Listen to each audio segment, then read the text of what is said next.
In the bustling heart of Florence at the beginning of the 1500s, when the Renaissance was transforming Europe with bold new ideas in art, science, and philosophy, a wealthy silk merchant named Francesco del Giocondo commissioned a portrait of his wife, Lisa Gherardini. Lisa was a young woman born into an old but modestly comfortable Florentine family, known for her calm demeanor and gentle presence. When Leonardo da Vinci accepted the assignment in 1503, the portrait was expected to be a simple depiction of a merchant's wife, yet the moment Leonardo began to paint her, the work evolved into something much more profound. Unlike many artists of his time, Leonardo saw portraiture not as the copying of a face, but as the capturing of a soul. He approached the painting slowly and thoughtfully, applying his pioneering technique called sfumato, where dozens of ultra-thin layers of glaze softened every transition of light and shadow. Through this technique, he crafted Lisa's expression with such subtlety that her smile seems to shift in meaning, warm in one glance, distant in the next, as if she possesses a private secret that no one can fully read. Her eyes, painted with masterful delicacy, appear to follow viewers across the room, a result not of magic but of Leonardo's deep understanding of optics and human perception. The dreamlike, almost otherworldly landscape behind her, with winding rivers, distant mountains, misty valleys, and glowing horizons, was unlike any backdrop seen in portraiture at that time. Leonardo's studies of geology, water flow, and atmosphere shaped the background, which seems to exist both in and beyond reality, almost mirroring Lisa's mysterious expression. As he worked on the portrait, Leonardo kept refining it, observing it from different angles, adding minute adjustments day by day. He became so attached to the painting that he never delivered it to the Del Giocondo family. Whether he believed it was unfinished or whether it meant something personal to him remains unknown. He carried the painting with him for years, even as he accepted new projects, studied anatomy, pursued inventions, and wrote pages of scientific observations. When he left Florence and eventually moved to France in 1516 at the invitation of King Francis I, he brought the portrait with him, treating it almost as a treasured possession. After Leonardo's death in 1519, the painting passed to his assistant and likely companion Gian Giacomo Caprati, known as Salai, before being acquired by Francis I, who placed it among the royal treasures of France. For generations, the painting hung in royal palaces such as Fontainebleau and later Versailles, admired by kings, noblewomen, scholars, and visiting ambassadors. Yet, despite its beauty, the Mona Lisa was known only to those who had access to royal collections. It was considered masterful, certainly, but it had not yet become the global phenomenon it would later be. The French Revolution in 1789 changed everything. As the monarchy fell and royal possessions were seized for the people, the painting was moved to a new public museum, the Louvre, where citizens from all walks of life could see treasures once reserved for royalty. Still, its reputation grew slowly. In the 1800s, however, Romantic and Symbolist writers rediscovered the painting.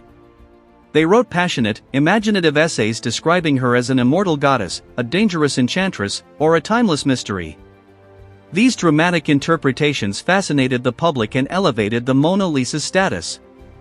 Artists visited the Louvre to study her. Reproductions of her began appearing in books. The fascination deepened, but the true turning point had yet to come. Everything changed in 1911. On a warm August morning, the Mona Lisa was stolen from the Louvre.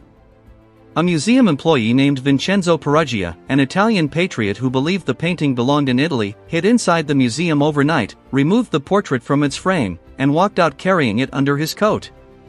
The theft shocked the world. Newspapers printed the empty wall where the painting had once hung, turning it into an international mystery almost overnight. People who had never heard of the Mona Lisa suddenly knew her face.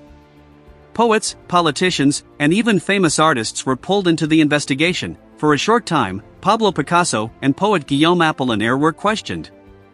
For 2 years, the painting vanished, hidden in Peruggia's modest Paris apartment. When he finally attempted to sell it to an art dealer in Florence, authorities were alerted, and the painting was recovered and triumphantly returned to France. Ironically, the theft made the Mona Lisa more famous than centuries of royal admiration ever had. During World War II, the painting faced danger once again. As Nazi forces advanced on France, curators at the Louvre hurriedly evacuated priceless artworks to protect them from looting. The Mona Lisa was moved repeatedly from castle to castle, hidden in secret rooms and rural estates, often transported under heavy guard in the dead of night. She survived the war unharmed and returned to Paris after liberation, becoming a symbol not only of artistic beauty but also of cultural resilience.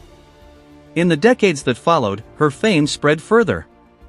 In 1963, she was carefully transported to the United States, where millions waited hours to see her in Washington, D.C. and New York. In 1974, she traveled to Japan and the Soviet Union before the French government declared that she would never be allowed to travel again due to her fragility and priceless value.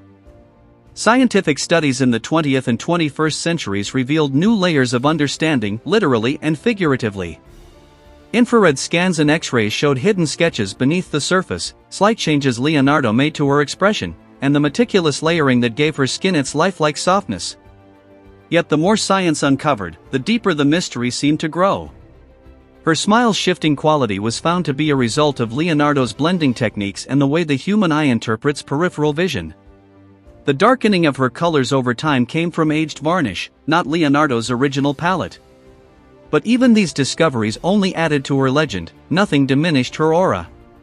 Today, the Mona Lisa sits in a climate-controlled, bulletproof glass case in the Louvre's most visited gallery.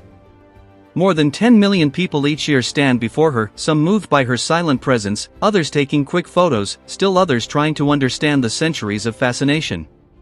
She has become more than a painting, a cultural icon, a subject of films, songs, advertisements, and academic debate. Yet through all the layers of fame and myth, the true core of her power remains the same as it was in 1503, a quiet, enigmatic woman whose expression defies certainty. Her smile invites endless interpretation, her eyes seem both thoughtful and alive, and her presence evokes a sense of mystery that no explanation has ever fully solved. The Mona Lisa has survived the rise and fall of empires, revolutions and thefts, war and scientific scrutiny. And still she remains, watching patiently through centuries, leaving every viewer with the same haunting question: what is she thinking? It is this subtle, eternal mystery that keeps her alive, not just as a portrait, but as the most enduring face in the history of art.